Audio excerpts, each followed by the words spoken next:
Square root of a function. Okay, तो square root of a function हम ऐसे करते हैं, एक प्रैक्टिकल क्वेश्चन करके चलते हैं और फिर हम सीखते हैं कि कैसे इसको फाइंड किया जाएगा। ठीक, सपोज आपके पास, मैं कहता हूं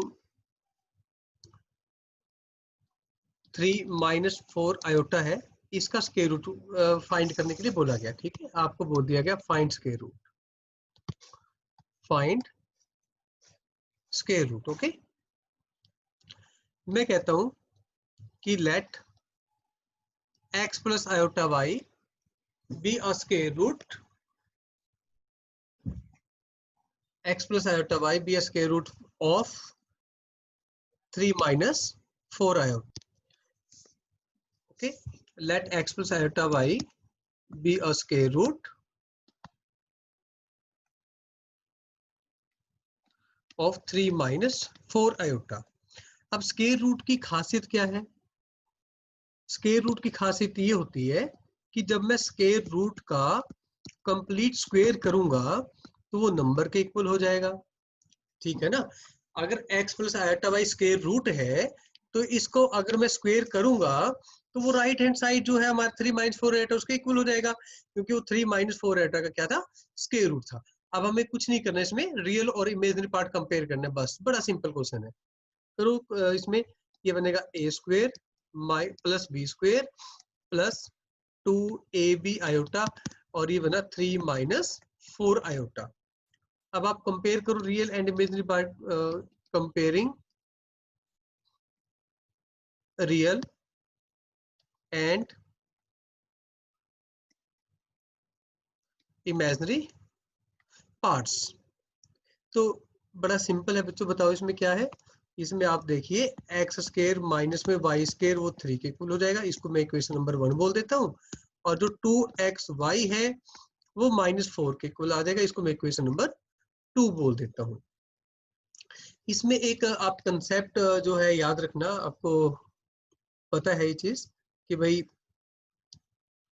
a प्लस बी का होल स्क्वायर जो बनेगा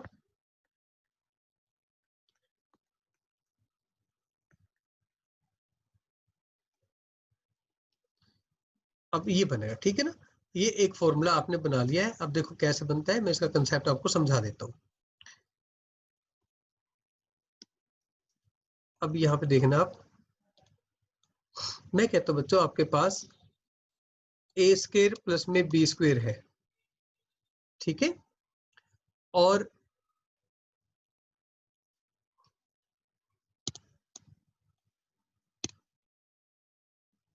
a प्लस बी का होल स्क्वायर है ना, ये क्या बनेगा, a प्लस बी का होल स्क्वायर, ये बनेगा a square plus b square plus में 2ab।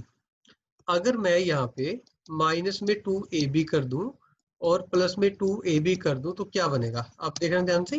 ये क्या बना, पहले वाला फॉर्मूला, ये बना आपका a माइनस बी का होल स्क्वायर और प्लस में ये जो सेकंड टर्म है ये बन जाएगा आपकी 4ab। सही बात है ना, तो मैंने सेम फॉर्मूला यहाँ पे अप्लाई कर दिया। ठीक है, अब मैंने क्या किया, इधर स्क्वायर रूट था ना जो स्क्वायर, उसके जो स्क्वायर रूट ले लिया। ठीक है, तो अब यहाँ देखिए आप, तो अब बच्चों यहाँ पे जो वैल्यू है ये बन गया square root x square minus y square equal to 3 है ना, तो यहाँ लिख दिया हमने 3 का होल स्क्वायर प्लस, अब इसका होल स्क्वायर क्योंकि 4x स्क्वायर वाई स्क्वायर था वो आ गया 16, तो ये बनेगा √25 यानी कि 5। तो अब आपके पास इक्वेशन बनी एक्स स्क्वायर प्लस में y square equal to 5, this is equation number 3।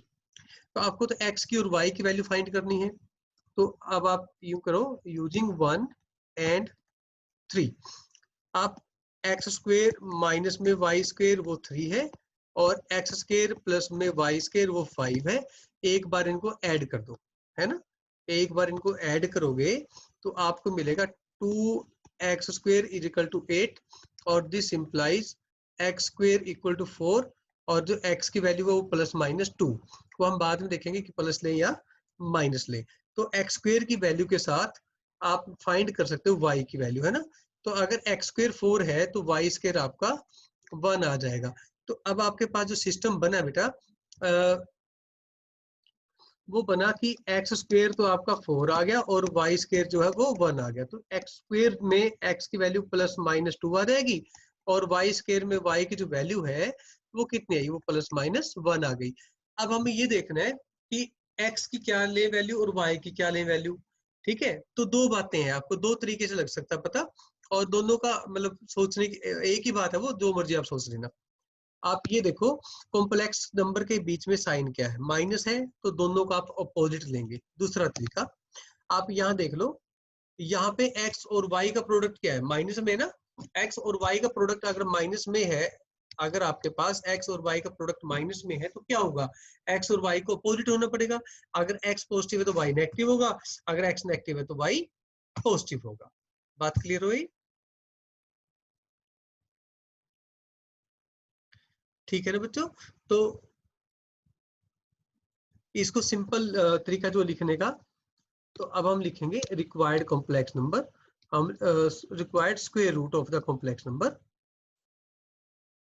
वो क्या होगा, अब बाहर लिख दो प्लस माइनस, आप x की वैल्यू लिख दो 2 और y की लिख दो 1 और साथ में लिख दो आयोटा।